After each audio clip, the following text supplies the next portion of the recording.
સુરત જિલ્લા ભારતીય જનતા પાર્ટીના મહામંત્રી આજરોજ મેં મારા ગામ આટિયાફળિયા કાની મુકામે કાની બૂથ નંબર 2 પર મારું મતદાન કર્યું છે અને મેં સૌને અપીલ કરું છું કે આજના ચૂંટણી પર્વમાં આપણે સૌ મતદાન કરી આપણે દેશની સુરક્ષા અને દેશની એકતા અને અખંડતા માટે આપણે સૌએ આજે મતદાન કરીને પોતાનું કર્તવ્ય નિભાવવું જોઈએ.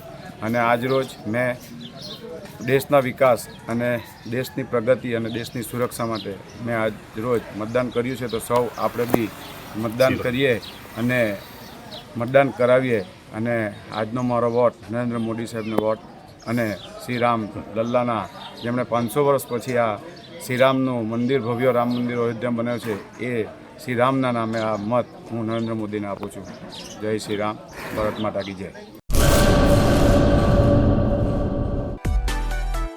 માં motor driving, safe and sure driving. Driving એ શોખ સાથે આપની મોટી જવાબદારી પણ છે. અમારા ઇન્સ્ટ્રક્ટર દ્વારા સચોટ અને સરળ માર્ગદર્શન. આપની રોજની તાલીમની માહિતી મેળવીને શું અધુરાશ છે એના ઉપર પૂરું ફોકસ કરાય છે.